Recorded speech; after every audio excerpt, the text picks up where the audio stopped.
हम करते हैं क्वेश्चन नंबर सेकंड में कह रहा है इनके एलसीएम और एचसीएफ फाइंड करके, और एक रिलेशन होता है LCM multiply HCF equal to first number multiply second number. इस रिलेशन को वेरीफाई करना है, इस रिलेशन को वेरीफाई करना है। तो सबसे पहले हम इनके निकालेंगे एलसीएम और एचसीएफ। 26 के फैक्टर हम जो करेंगे वो होगा 2 मल्टीप्लाई 13, 2 मल्टीप्लाई 13। 91 के फैक्टर होंगे 7 मल्टीप्लाई 13, 7 मल्टीप्लाई 13। अब यहाँ से हम एचसीएफ निकालेंगे। एचसीएफ कैसे निकालेंगे? इन दोनों फैक्टर्स में जो कॉमन फैक्टर है क्या है? वो है 13। 13 के अलावा कुछ और है नहीं, तो ओनली इसका एचसीएफ कितना आ गया? 13। एलसीएम क्या आ जाएगा? एलसीएम में जो कॉमन है उसको तो हम लेना ही लेना है हमको, 13। अब जो रह गया है, जो पार्ट रह गया उससे भी हम लेंगे, यानी 7 एंड 2। तो इसका एलसीएम आ गया 13 7 जा 91, 91 2 जा 182। तो आपका एलसीएम जो आ गया वो आ गया 182। अब रिलेशन को हम चेक करते हैं कि वो वेरीफाई होता है या नहीं होता। यहाँ पे देखिए, यहाँ पे करना है LCM 182 multiply 13 equal to first number 26, second number 91। करो जरा मल्टीप्लाई। 13 टू जा 26 कैरी 2, 13 8 जा 104, 104 और 2 106 कैरी 10, 13 1 जा 13 और 10 23 इक्वल टू, इसका मल्टीप्लाई करोगे तब भी आपका इतना आएगा 2366। और जैसे ही ये दोनों साइड इक्वल आ जाएं आपको लिखना है it is verify. This is your answer. इसी का सेकंड पार्ट है 510 एंड 92। अब 510 के अगर आपको डायरेक्टली फैक्टर नहीं आते हैं तो कोई दिक्कत नहीं, 510 के फैक्टर हम इस तरीके से कर सकते हैं। कीजिए 2 2 जा 4, 1 बच गया, 2 5 जा 10 एंड 2 5 जा 10। फिर 5 से करेंगे, 5 5 जा 25, 5 1 जा 5। फिर 3 से 3 17 जा एंड 17 से 1 टाइम। इन फैक्टर्स को लिखेंगे यहाँ पर 2 मल्टीप्लाई 3 मल्टीप्लाई 5 मल्टीप्लाई 7, क्योंकि फैक्टर्स को हमेशा असेंडिंग ऑर्डर में लिखना चाहिए। 92 क्या करेंगे इस तरीके से, 92 2 से 2 4 जा 8, 2 6 जा 12। फिर 2 से करेंगे, 2 2 जा 4, 2 3 जा 6 एंड 23 से 23 बन जा, यानी 2 मल्टीप्लाई 2 मल्टीप्लाई 23। अब इसका काम खत्म होता है। अब जैसे हमने पहले निकाला था फिर दोबारा फाइंड करेंगे एचसीएफ। क्या है मैच, क्या हो रहा है? एक तो 2 मैच हो रहा है और कुछ मैच हो रहे हैं नहीं, तो इसका एलसीएम एचसीएफ आ गया 2।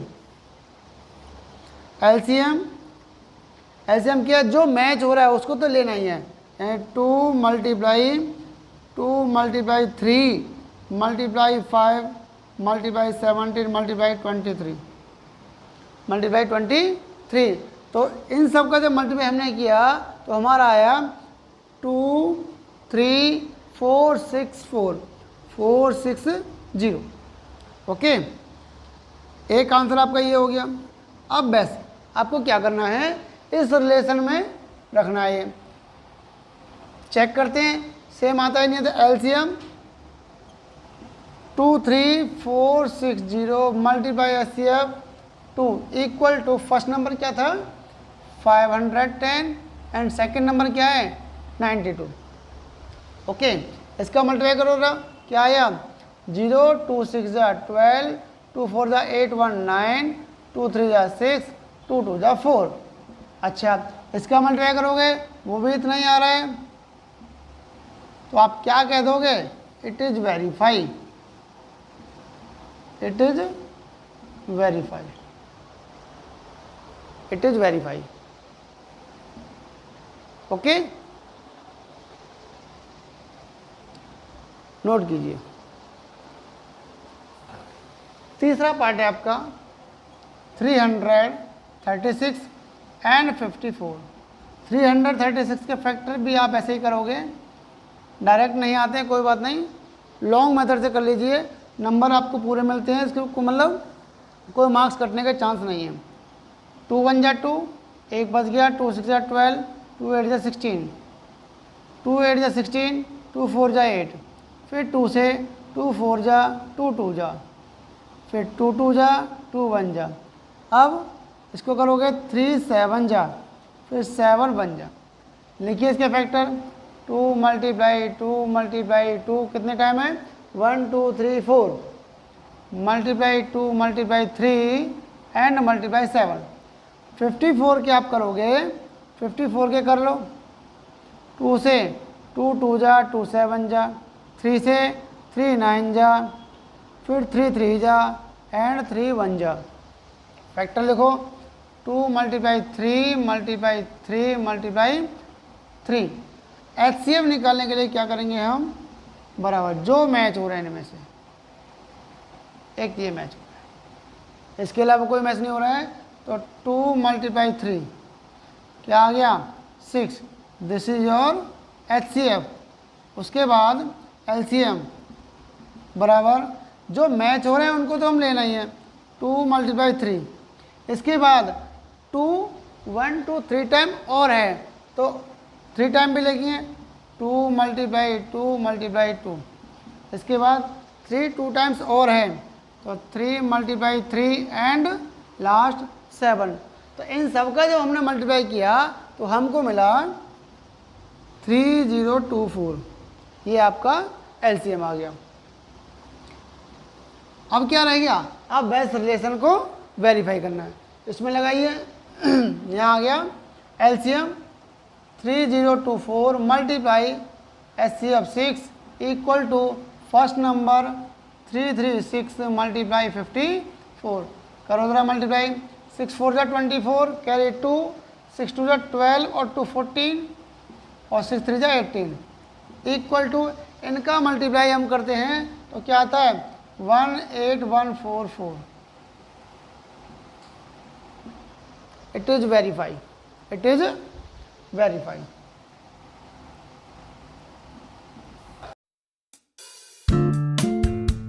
क्वेश्चन नंबर 3, इसमें आपको फाइंड करना है एलसीएम एचसीएफ और वो भी प्राइम फैक्टराइजेशन मेथड से, जैसे 12 15 एंड 21। तो आपको पता होना चाहिए 12 के प्राइम फैक्टर्स क्या क्या होते हैं, 2 मल्टीप्लाई 2 मल्टीप्लाई 3, 15 के 5 मल्टीप्लाई 3 और 21 के 7 मल्टीप्लाई 3। अब एचसीएफ जो निकालना है हमको, एचसीएफ इक्वल टू, जैसे पिछले क्वेश्चन में हमने किया था, इन सभी में क्या मैच हो रहा है, ओनली 3, तो आपका एचसीएफ आ गया 3। एलसीएम की बात करते हैं तो एलसीएम क्या है, तो जो मैच हो रहा है पहले उसको लेंगे, 3 मल्टीप्लाई जो मैच नहीं हो रहे हैं, एक 2 नहीं हो रहा, ये 2 भी नहीं हो रहा है और ये 5 भी नहीं हो रहा है एंड ये 7 भी नहीं हो रहा है। अब जब इन सब का जब हमने मल्टीप्लाई किया तो हमको मिल गया कितना 420, ये आपका एलसीएम। तो बस यही आपको आंसर फाइंड करने हैं, ठीक है। सेकंड का लिखते हैं 17 23 एंड 29। आपको पता होना चाहिए ये तीनों ही नंबर कैसे नंबर है, प्राइम नंबर, और इनके जो फैक्टर होते हैं ओनली 2 होते हैं, 1 एंड इटसेल्फ। इसका मतलब 1 मल्टीप्लाई 17, 1 मल्टीप्लाई 23 एंड 1 मल्टीप्लाई 29। अगर हम एचसीएफ की बात करें तो एचसीएफ में क्या मिल गया, ओनली 1 मैच हो रहा है भाई, इसका मतलब इसका एचसीएफ भी क्या आ गया 1, और एलसीएम आ जाएगा 1 मल्टीप्लाई 17 मल्टीप्लाई 23 और मल्टीप्लाई 29। इनका प्रोडक्ट जो आ रहा है वो आ रहा है 11339। 11,339। इसी तरीके से जो थर्ड पार्ट है, थर्ड पार्ट को मैं ऐसे लिखेंगे 8, 9 एंड 25। 8 के फैक्टर क्या क्या हैं? 2 × 2 × 2, ओके, 2 2 जा 4, 2 जा 8। इधर 3 × 3 एंड 5 × 5। तो आप देख रहे होंगे इनमें कुछ भी मैथ नहीं हो रहा, और जहाँ कुछ भी मैथ नहीं होता वहाँ पे हमेशा 1 कॉमन रहता है। तो HCF बराबर 1 मैथ हो रहा है तो 1 लिख दो, आपका HCF 1 आ गया। और LCM की बात करें तो LCM में सबसे पहले उसको लिखेंगे जो मैच हो रहा है, ठीक है। उसके बाद 2 × 2 × 2 एंड 3 × 3, फिर 5 × 5। और जब हमने इन सब का मल्टीप्लाई किया तो हमको क्या मिला? 1800, यानी 1800 इसका एलसीएम आ गया। ओके, इस तरह यहाँ पर आपके थर्ड क्वेश्चन कंप्लीट होता है।